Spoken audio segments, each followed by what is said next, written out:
Chapter 4. Luke found out what Mother meant a few days later, when he came down for breakfast. As usual, he opened the door from the back stairs to the kitchen, only a crack. He could barely remember a handful of times in his entire life when someone had dropped by before breakfast, and each time Mother had managed to send Matthew or Mark up to warn Luke to stay out of sight. But he always checked. Today he could see Dad and Matthew and Mark at the table, knew from the sound of frying bacon that Mother must be at the stove. "Are the shades closed?" he called softly. Mother opened the door to the stairs. Luke started to step into the kitchen, but she put out her arm to keep him back. She handed him a plate full of scrambled eggs and bacon. "Luke, honey, can you eat sitting on the bottom step there?" "What?" Luke asked. Mother looked beseechingly over her shoulder.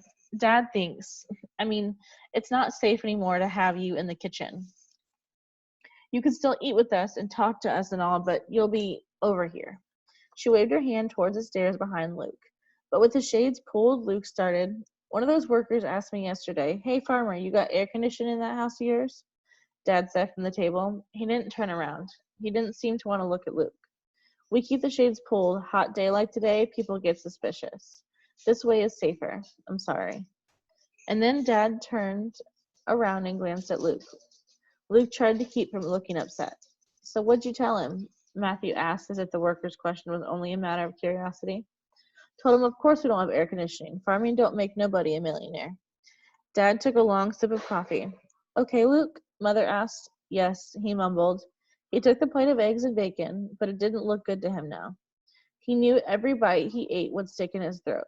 He sat down on the step and out of sight of both kitchen windows. "We'll leave the door open," Mother said. She hovered over him as if unwilling to return to the stove.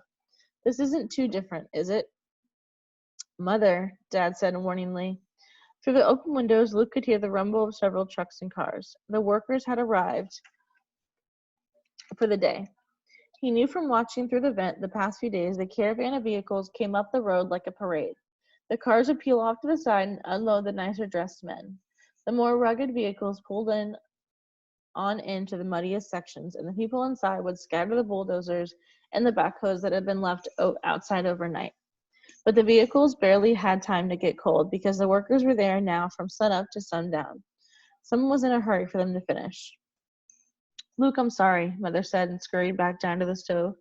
She loaded a plate for herself and sat down at the table. Beside Luke's unusual spot, his chair wasn't even in the kitchen anymore.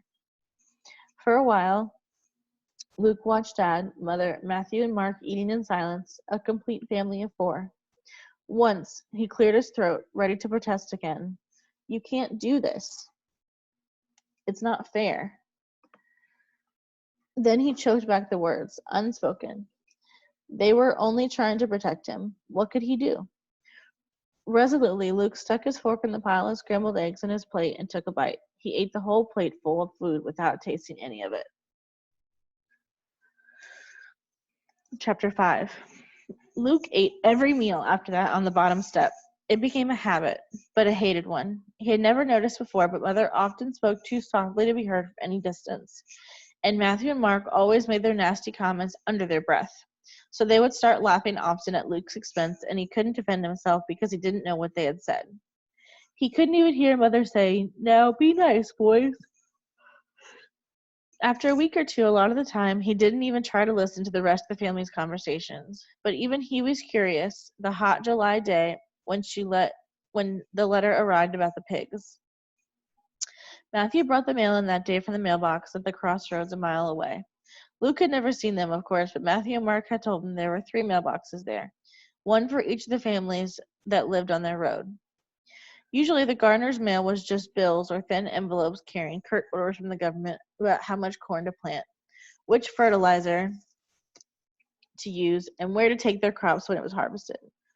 A letter from a relative was a cause to celebrate, and Mother always dropped whatever she was doing and sat down to open it with trembling hands, calling out at intervals, "Oh, Aunt Effie's in the hospital again," or "Tisk, Elizabeth's going to marry that fellow after all."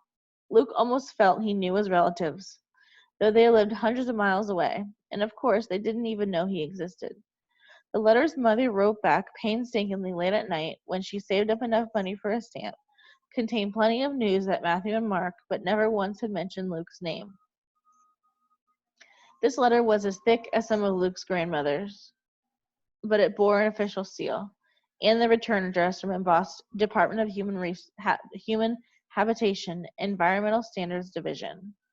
Matthew held the letter at arm's length, the way Luke had seen him hold dead baby pigs when they had to be carried out of the barn. Dad looked worried the minute he saw the letter in Matthew's hand. Matthew put the letter down beside Dad's silverware. Dad sighed. Can't be anything but bad news, Dad said. No use ruining a good meal. It can wait. He went back to eating chicken and dumplings. Only after his last belch did he turn the envelope over and run a dirt-rimmed fingernail under the flap. He unfolded the letter. It has come to our attention, he read aloud. Well, as far as I understand it. Then he read silently for a while, calling out at intervals. Mother, what's offal? And where's that dictionary? Matthew, look up reciprocity.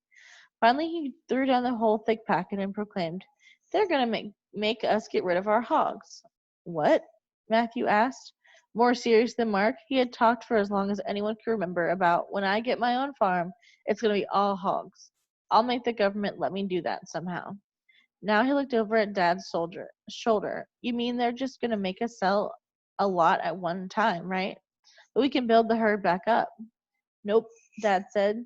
Those people in them fancy new houses won't be able to stand pig smell. So we can't raise hogs no more. He threw the letter out in the center of the table for all to see. What'd they expect, building next to a farm? From his seat on the stairs, Luke had told himself, back from going to fish, the edge of the letter out of the chicken gravy and looked at it himself. They can't do that, can they? He asked. Nobody answered. Nobody needed to. Luke felt like a fool for asking as soon as the words were out of his mouth. For once, he was glad of his hiding place. Mother twisted a dish rag in her hand. Those hogs are our bread and butter, she said. With grain prices the way they are, what are we going to live on? Dad just looked at her. After a moment, so did Matthew and Mark. Luke didn't know why.